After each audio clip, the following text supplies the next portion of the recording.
So let's start looking at some performance measures. Classifiers will give us an output that usually looks like this.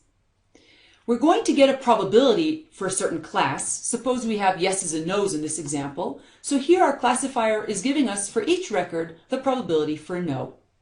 Classifiers that yield this type of probability are called propensity models.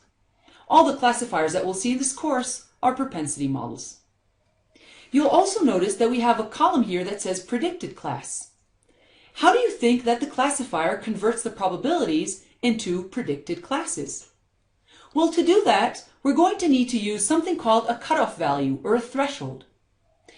The default number is usually 0.5, so that probabilities above 0.5 are classified as, in this case, no, and below 0.5 are classified as yes. But obviously, we can change that cutoff value to other numbers. And note that although changing the cutoff value will not change the probability, it will change the predicted class in some cases. So the cutoff value is another parameter that we attach to a classifier that will determine its performance. In regression, or in numerical wise, we usually have a discrepancy between the actuals and predicted numbers that is measured by residuals. And then for a sample of n records, we have n residuals. In the case of classification, we actually have a nicer and smaller representation of the discrepancies. I can summarize the columns of actuals and predicteds in a 2x2 matrix like this. I have in rows the actual classes, and in column the predicted classes. And I can see, for instance, in this example, that the classifier successfully classified 800 of the successes and also correctly classified 100 of the failures. It misclassified 20 and 80 of the records. There are also metrics that are based on these four numbers. For example, overall accuracy, which is a popular metric, simply looks at how well our algorithm did. It looks at the 800 and it looks at the 100. So the overall accuracy is 900 divided by the total, which is 1,000.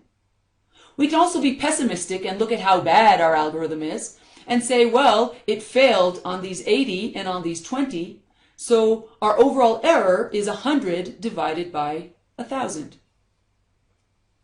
All these metrics make sense if making a mistake in one direction is equivalent to making a mistake in the other direction. In other words, when both our classes are equally important. In some applications, that's not the case. If you think about detecting fraud or determining whether a loan applicant is going to default, there we have one type of mistake that is worse than the other. And in that case, we're going to use a different type of metric. In particular, a set of metrics that are very popular when one class is more important than the other are sensitivity and specificity. Sensitivity is the ability of the classifier to correctly detect the important members. In other words, it's the percent of correctly classified C1 members. The complement to that, but not complement in terms of mathematical terms, but in terms of how useful this algorithm is specificity. And specificity is the ability of the algorithm to correctly rule out the unimportant members, which is the percent of correctly classified C2 members. Let's see an example. Here's our confusion matrix from before, and suppose that failure is the important class. What is the sensitivity of the classifier producing this classification matrix? Stop the video and see if you can figure it out. Okay, so to determine what is the sensitivity, we'll look at the failures. The actual failures are the two numbers in the lower row. So in total we had 120 failures. How many of these failures was our algorithm able to detect? Well, it was able to detect 100. And therefore, the sensitivity of this algorithm is 100 over 120. And therefore, solution number 5 is correct. Now, notice that when we change the cutoff value, both sensitivity and specificity are going to change because the numbers in the confusion matrix are going to change. How can we show graphically the effect of the cutoff value on the sensitivity and specificity? Or let us ask it in another way. How can we see the performance of this algorithm across different cutoff values?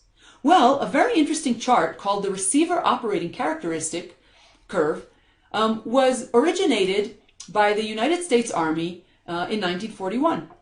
So following the attack on Pearl Harbor in 1941, the United States Army began research to improve prediction of correctly detecting Japanese aircrafts from their radar signals.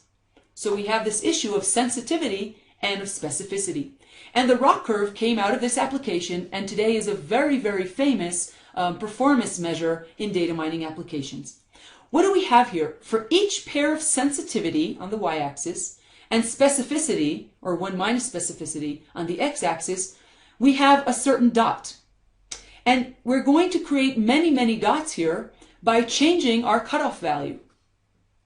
The ideal algorithm will be up here, have the maximum sensitivity, the ability to detect the important class, and maximum specificity, which is minimum 1 minus specificity.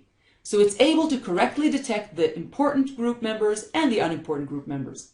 Usually you'll never be at the top corner, but you want to be as close up there as you can. The case of total random prediction is reflected by this diagonal, and that is again a benchmark, which we compare our algorithms to. So when we have two algorithms, we can plot them on a ROC curve and see which one is closer to the ideal area.